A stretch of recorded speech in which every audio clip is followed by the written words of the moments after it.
कि हादसों का दौर है तो क्या मुस्कुराना छोड़ दें और जलजलों के खौफ से घर बनाना छोड़ दें। डॉक्टर सुधांशु त्रिवेदी।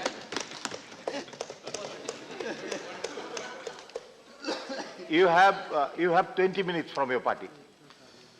माननीय उपसभापति महोदय, आज वित्त मंत्री महोदया के द्वारा प्रस्तुत इस बजट के समर्थन में मैं बोलने के लिए खड़ा हुआ हूं। ये बजट कोई सामान्य बजट नहीं है, क्योंकि ये आजादी के अमृत महोत्सव वर्ष में, जिसे प्रधानमंत्री जी ने आगे के लिए अमृत काल शब्द का प्रयोग किया है, उसे बहुत से अमृत तत्व को सन्निहित किए हुए समाज के लिए अनेक कल्याणकारी विषयों को लिए हुए प्रस्तुत किया गया है। देखिए, जब अर्थ की बात आती है तो यह कहा जाता है कि अर्थ का कितना महत्व है। हमारे यहां संस्कृत के सुभाषित में कहा गया है, अर्थ सर्व जगन मूलः अनर्थो अर्थ विपर्ययः। इसका अर्थ होता है कि संपूर्ण जगत के क्रियाकलापों का मूल अर्थ है, फाइनेंस है। इसीलिए अनर्थ शब्द, जो कि सब कुछ नष्ट होने के अर्थ में होता है, वह इसका विपरीत शब्द के रूप में प्रयोग होता है। इसलिए इस बजट के अर्थ को समझने के लिए मैं आंकड़ों के ऊपर बहुत डिटेल में नहीं जाना चाहता, क्योंकि यहां पर सभी लोग विद्वान बैठे हुए हैं और उन्होंने आंकड़ों के बारे में बहुत कुछ जानकारी पहले से है। परंतु इसके अर्थ के इस अभिलेख का निहितार्थ क्या है, इसका भावार्थ क्या है, यह समझने की आवश्यकता है। देखिए माननीय सभापति महोदया, जो विषय यहां पर रखा है वित्त मंत्री महोदया ने और प्रधानमंत्री जी के मार्गदर्शन में, वो तीन मूल भावनाओं से प्रेरित है। पहला, कल्याणकारी योजना और सर्वस्पर्शी विकास। दूसरा विषय, दूसरा अपने आप इससे रिलेटेड पॉइंट आता है, यदि हमें सर्वस्पर्शी विकास और कल्याणकारी योजनाएं आगे ले जानी है तो वो किससे प्रेरित होनी चाहिए? वो प्रेरित होनी चाहिए भविष्य की आवश्यकताओं से, जैसे पर्यावरण संतुलन, ग्रीन एनर्जी और high technology.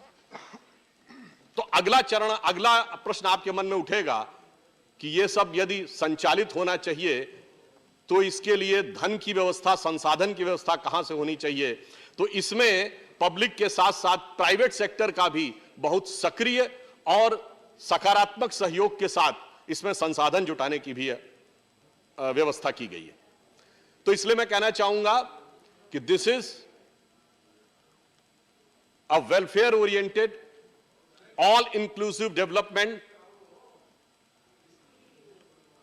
motivated by the futuristic technologies and high technologies like ecological balance and green energy, with an active and vibrant participation of the private sector also. अब आप कहेंगे कि ये सब कुछ आपने कह तो दिया, परंतु क्या ये संभव है कि ये हम कैसे करेंगे? तो मैं कहना चाहता हूं कि हम लोगों ने यह करके दिखाया है। अभी बजट में विकास की दर 9.2% रखी गई है। कल सुशील मोदी जी ने भी इस बात का उल्लेख किया था कि आईएमएफ ने अभी 25 मार्च को जो अपनी रिपोर्ट दी है, उसमें रिवाइज एस्टीमेट में भी भारत की प्रोजेक्टेड ग्रोथ रेट 9% रखी है। यानी जो हमने स्थापित किया है उसके बिल्कुल अनुरूप है, यह यथार्थपरक है। दूसरा, जो फिस्कल डेफिसिट था, वित्तीय घाटा, जिसका लक्ष्य 6.8% रखा गया था, वो 6.9% है। यानी वो भी हमने लगभग पूरी तरह अटेन किया है। जबकि यह फैक्ट है कि हमने इसमें मैसिव कैपिटल एक्सपेंडिचर भी बढ़ाया है और इस वर्ष 34% से अधिक की वृद्धि की है। इसके बावजूद वित्तीय घाटे पर नियंत्रण, मेरे विचार से इसके लिए वित्त मंत्री महोदया साधुवाद की पात्र हैं। एक और बात भी है कि टैक्स कलेक्शन का जो टारगेट था वो 22.17 लाख करोड़ रुपए था, जिसे बाद में रिवाइज करके 25.16 लाख करोड़ रुपए किया गया, और जो एक्चुअलाइज हुआ दैट इज 26.13 लाख करोड़। यानी जो हमने तय किया उसके आगे तय किया, फिर उससे कहीं बेहतर हमने रियलाइज किया। यह इस बात का प्रमाण है कि हमारी योजनाएं और अनुमान और वित्तीय प्रबंधन सब ठोस तथ्यों पर आधारित है। एक फैक्टर और भी है, जब हम इस विषय पे बात करते हैं, अभी स्टेट बैंक ऑफ इंडिया का एक सर्वे आया जिसके अनुसार 2017-18 में भारत की जो इनफॉर्मल इकोनॉमी थी, जो लगभग 52% के आसपास थी, वो अब 15 से 20% के आसपास हो गई है, जो अधिकांश विकसित देशों के पैरामीटर्स के अनुरूप है। इसका अर्थ यह हुआ कि ये जो निरंतर प्रयास विगत 2-3 बजट के द्वारा किया गया है, वो अपना प्रभाव दिखा रहा है और अर्थव्यवस्था एक नए स्वरूप और नई शक्ति के साथ युक्त हो रही है। परंतु मैं यह भी कहना चाहूंगा महोदया कि यह सब हमने किस समय अचीव किया है। जब अनेक प्रकार के आरोप प्रत्यारोप सरकार के ऊपर लगते हैं, तो मैं कहना चाहूंगा, यह बताइए, इस समय जब विश्व मनुष्य जाति के ज्ञात इतिहास की सबसे बड़ी चुनौती का सामना कर रहा था, 200 देश कोविड से affected, in the documented history of world, nowhere you can find any reference कि 200 countries are facing the same problem।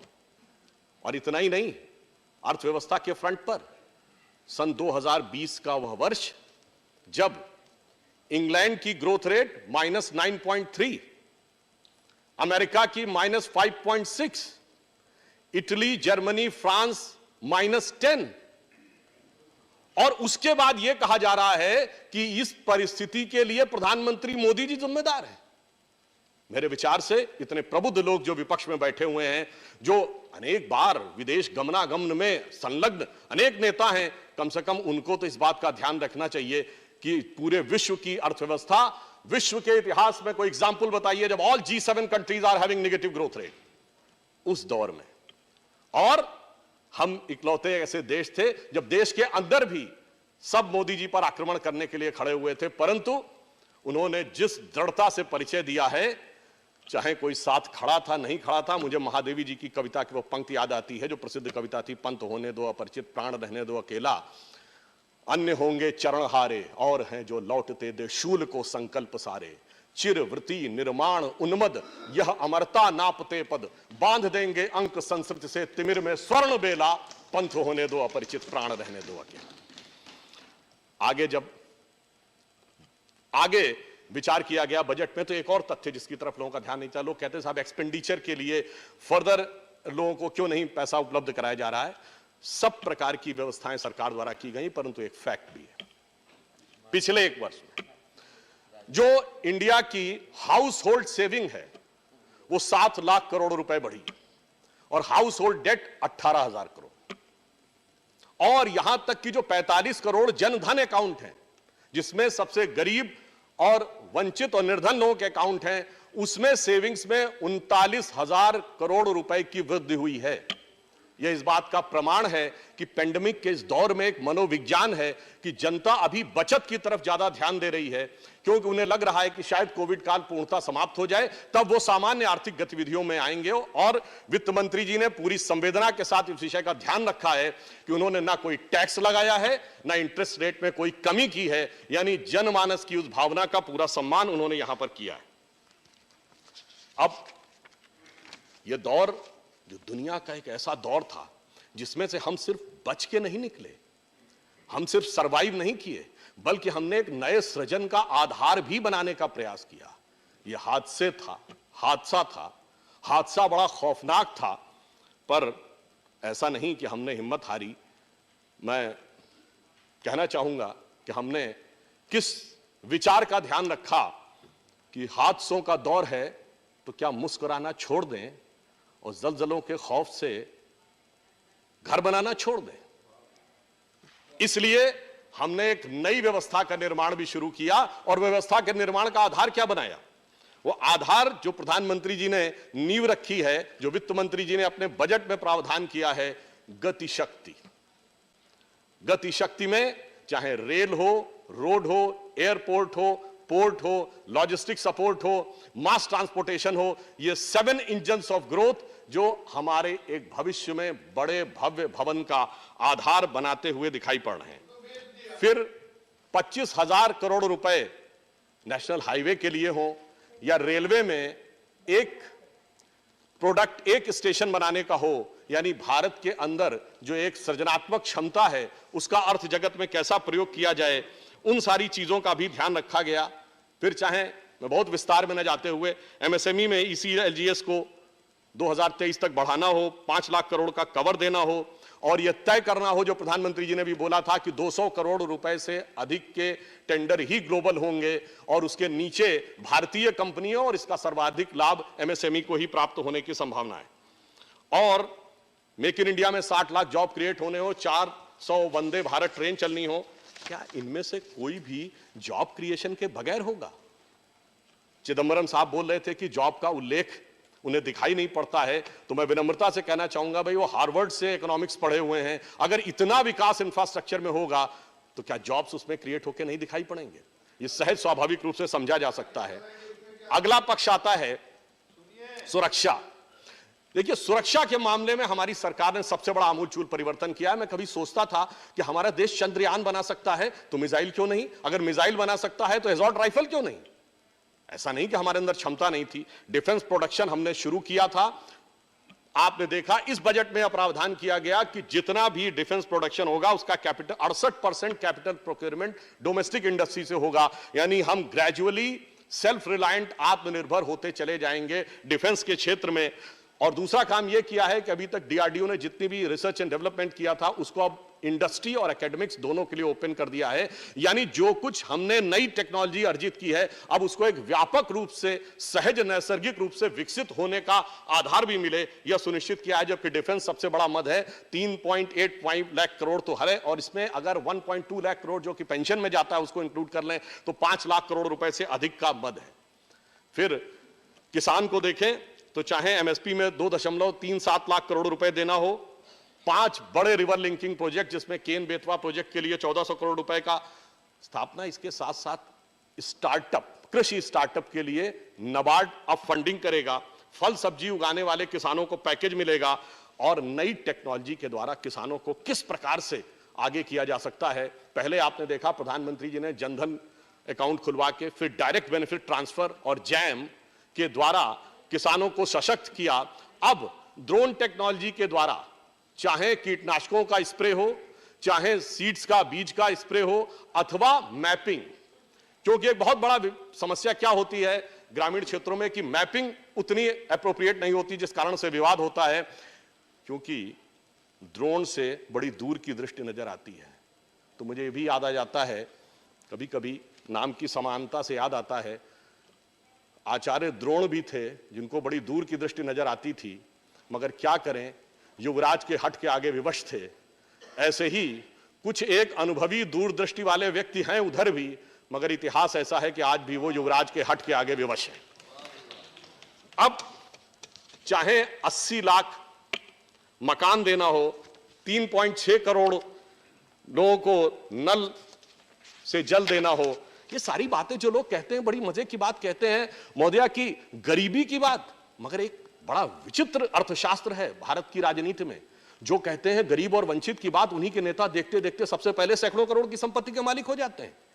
कोई गरीब गुरबा का परिवार, गरीब गुरबा की राजनीति करने वाला आज सबसे अमीर परिवार, एक वंचितों शोषितों की नेता सैकड़ों करोड़ की नेता, एक मजदूर किसान के लोग सैकड़ों करोड़ का। तो उनका अर्थशास्त्र अलग है, अर्थशास्त्र को देखने का नजरिया भी अलग है, इसलिए उस पर मैं कोई टिप्पणी न करते हुए आगे कहता हूं कि यदि हम फ्यूचर में और आगे बढ़ें तो मैं एक बात कहना चाहता हूं। आज 10 फरवरी का दिन है, शायद बहुत से लोगों को नहीं ध्यान होगा, 26 साल पहले 10 फरवरी 1996 को उस समय के शतरंज के वर्ल्ड चैंपियन गैरी कास्परोव ने आईबीएम के कंप्यूटर डीप ब्लू के साथ शतरंज की पहली बाजी खेली थी। यह शुरुआत थी कि डिजिटल टेक्नोलॉजी का पहला चरण था। आज 26 साल में वो कहां पहुंचा, शायद उस समय लोगों ने कल्पना नहीं की होगी। इसीलिए मैं कहता हूं अमृत काल में जो वित्त मंत्री महोदया ने और प्रधानमंत्री जी ने दृष्टि दिखाई है कि अगले 25 साल में हम कहां पहुंचेंगे, इसके लिए डिजिटल को स्ट्रॉन्ग करना जरूरी था। इसीलिए डिजिटल को,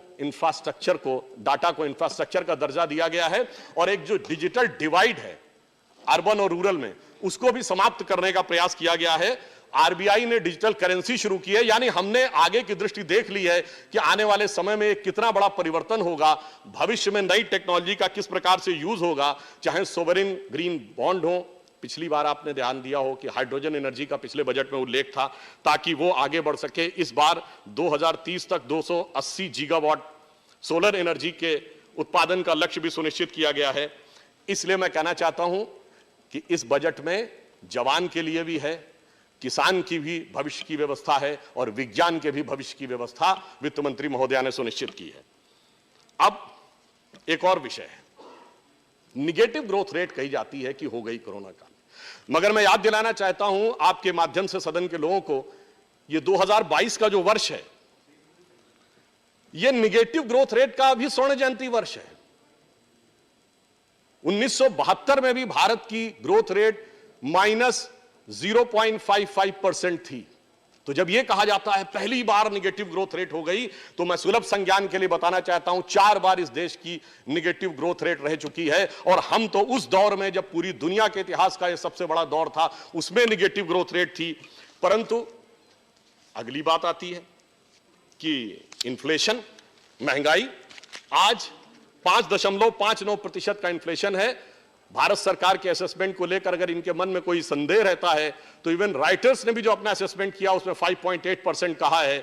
पर मैं याद दिलाना चाहता हूं, जब यह कहा जाता है भारत के इतिहास की सबसे बड़ी महंगाई, तो हम भूल जाते हैं कि डबल डिजिट इन्फ्लेशन इस देश में कितनी बार रहा है। 2010, 2009, 1997, 1995, 1994, 1992, 91, 83, 81, 80 और 74 में 28%, 73 में 17%, 28% और 17% का रेट ऑफ इन्फ्लेशन इस देश में रहा है। और देश में 2019 का और 2004 का ही चुनाव ऐसा था जब महंगाई मुद्दा नहीं बनी, वरना हमेशा महंगाई मुद्दा बनती थी। और इतना रहा है उस दौर में महंगाई कि जनमानस के लोकगीत और रंगमंच में महंगाई उल्लिखित हो जाती थी। हम सबको याद होगा, सखी सैया तो खूब ही कमात है, महंगाई डायन खाए जाते। किसके जमाने में बना था? अरे बचपन में हम लोगों ने, हमारे होश संभालने से पहले का, पर आप लोगों को याद होगा कि पाउडर वाले दूध की मलाई मार गई और राशन वाली लाइन की लंबाई मार गई और बाकी जो बचा था वो महंगाई मार गई। खूब बचपन में गाना सुना है। इसलिए जब आप कहते हैं कि साहब महंगाई अभूतपूर्व और पहली बार है, तो ये अपने आप में बहुत अनरियलिस्टिक लगता है। अब एक फैक्ट मैं आपके माध्यम से रखना चाहता हूं। आज कह जाते हैं पेट्रोल की कीमत बहुत बढ़ रही है। ये 23 नवंबर 2001 व्हाइट हाउस की रिलीज है। व्हाइट हाउस प्रेस रिलीज कहती है, President Biden announces release from strategic petroleum reserve as part of ongoing effort to lower prices and address to lack of supply around the world. क्या हमारे प्रबुद्ध विपक्षियों में से कोई बता सकता है कि अमेरिका ने अपना स्ट्रेटेजिक ऑयल रिजर्व कब खोला था?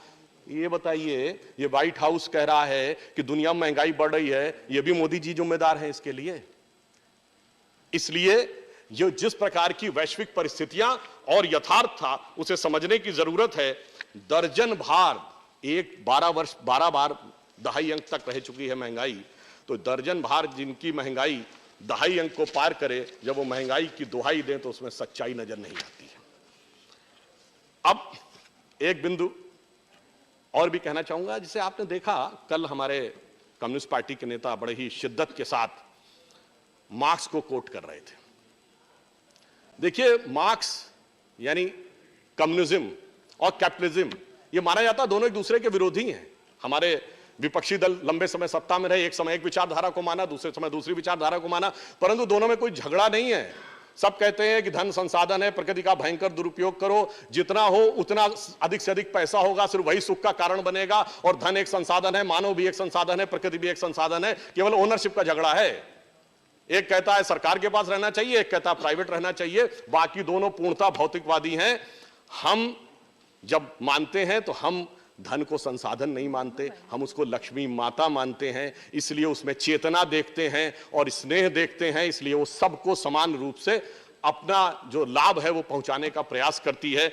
ये एक अंतर है हमारी सोच और उनकी सोच में, जो मार्क्स की सोच है और जो भारतीय सोच है। इसीलिए धन जब सिर्फ संसाधन होता है तो उसका आसन किसी भी कुशासन में, किसी भी दुशासन की तिजोरी में हो सकता है। Honorable member, you'll have to start winding up. Yes, 1 minute. I will stand. You have 1 minute. और परंतु जब वह कल्याणकारी जीवन चेतना के द्वारा लक्ष्मी मां के रूप में आता है समाज में कल्याण करने के लिए, तो उसका आसन सिर्फ कमल ही होता है। इसीलिए आपने देखा कि जब से आए हैं तब से निरंतर कल्याण की तरफ हम आगे बढ़ रहे हैं। और अंत में मैं ज्यादा समय न लेते हुए कहना चाहूंगा, कल कपिल सिब्बल जी जो समाप्त कर रहे थे, अब गाहे बगाहे औरंगजेब का भी उल्लेख कर दिए और जजिया में अर्थशास्त्र देखने लगे। अब क्या करें, फितरत ही ऐसी है कि जब कांग्रेस के लोग बोलते हैं तो कहीं ना कहीं वो उल्लेख कर ही देते हैं। तो हम भी सिर्फ ये कहना चाहेंगे, हम जब अर्थशास्त्र का संदेश लेते हैं तो कहां से लेते हैं? भगवान राम के उस सिद्धांत से जो कहते हैं कि टैक्स कलेक्शन कैसे होना चाहिए। जैसे कि सूरज करता है, वो नल जहां सरोवर है उससे ज्यादा पानी लेता है, नदी से ज्यादा लेता है, मिट्टी थोड़ी है उससे कम लेता है, परंतु जब बरसाता है तो सब पे समान रूप से बरसाता है। जिसे तुलसीदास जी ने लिखा है, बरसत हर्षत सब लखें, करशत लखे न कोय, तुलसी प्रजा सुभाग से भूप भानु सम होए। इससे आपको यह भी समझना चाहिए कि हम कहां से उस भक्ति में से कितनी शक्ति लेते हैं और कहां से गति लेते हैं। बस 2-3 सेंटेंस में समाप्त कर रहा हूं। सिर्फ एक बात कहना चाहूंगा, देखिए, जब आप एक जमाने में हम लोग कहते थे ना, हमारे ऊपर आरोप लगता था कि रामलला हम आएंगे, मंदिर वहीं बनाएंगे, तारीख नहीं बताएंगे। उसका अर्थशास्त्र क्या था? जब यह देश आजाद हुआ, गुलामी के चंगुल से हमारी अर्थव्यवस्था मुक्त हुई 47 में, तो 49 में रामलला प्रकट हुए। जब 90 और 92 के दौर में पुराना अर्थव्यवस्था का ढांचा टूटा और एक नई अर्थव्यवस्था उभरी, तो वहां से राम जन्मभूमि का एक नया आंदोलन उभरा। और आप मजे की बात देखिए, उस समय हमारा फॉरेन एक्सचेंज रिजर्व 1 बिलियन था, और जब अटल जी की सरकार आई, यानी गठबंधन में आई, तो 100 बिलियन पहुंचा। और जब स्पष्ट बहुमत से हमारी राम की भक्ति वाली सरकार आई तो 500 बिलियन पहुंचा। एक लाइन और कह दूं, और अब वो 600 बिलियन पहुंचा है। इसलिए ये बजट ये बताता है कि जो हमसे कहते थे कि तारीख नहीं बताएंगे, आश्वस्त रहिए, हम तारीख में वो मुकाम दिखाएंगे कि भारत माता के वैभव का भव्य मंदिर और इस राष्ट्र के गौरव का श्री राम मंदिर दोनों हम ही बनाएंगे। और मैकाले और मार्क्स के मानस पुत्र अपनी नाकाम हसरतों का मरसिया पढ़ते रह जाएंगे। डॉक्टर त्रिवेदी।